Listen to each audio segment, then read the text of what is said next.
Well, that's creepy.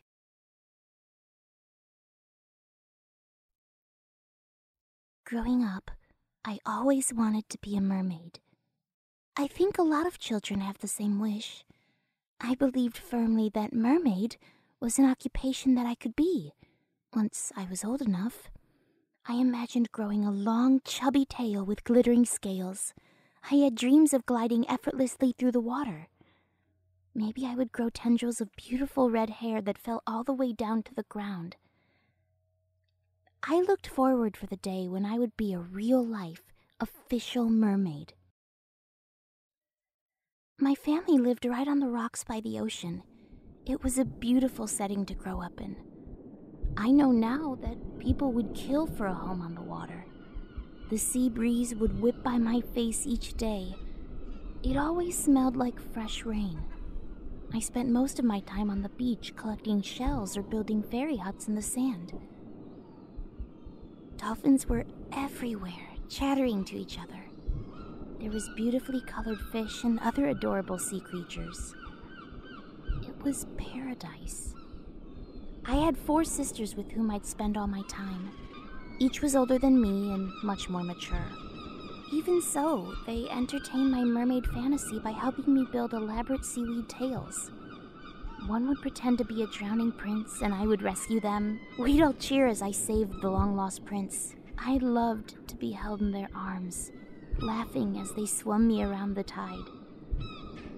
But of course, you can't just decide to be a mermaid. My mother made that abundantly clear. Every time I would bring it up, she would scoff at me. Mermaids aren't real, she'd say firmly. She even scolded my sisters for playing at it with me. You shouldn't encourage her. My mother was probably right. You can't just be something you're not. I learned that on the eve of my 12th birthday. It was night, and my sisters and I were sitting on the rocks.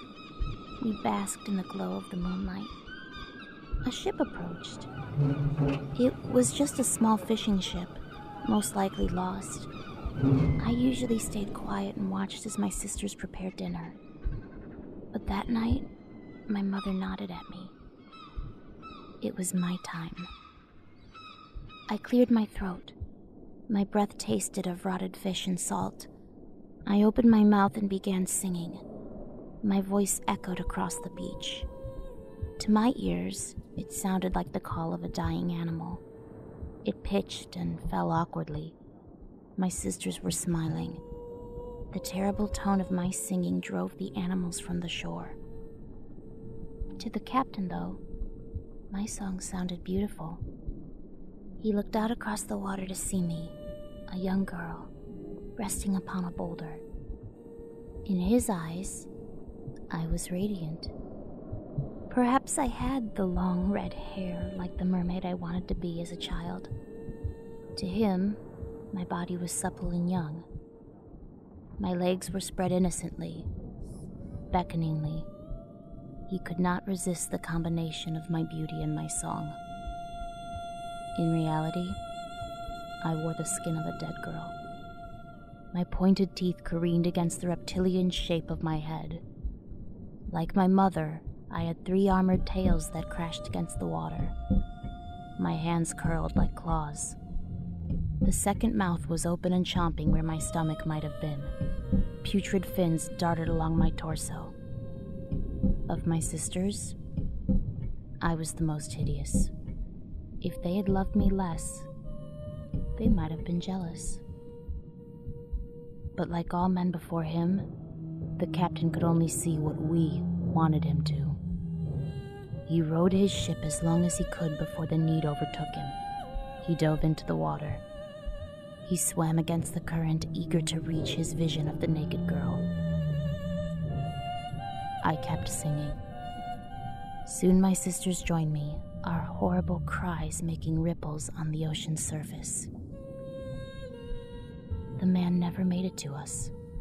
He drowned almost 20 feet away.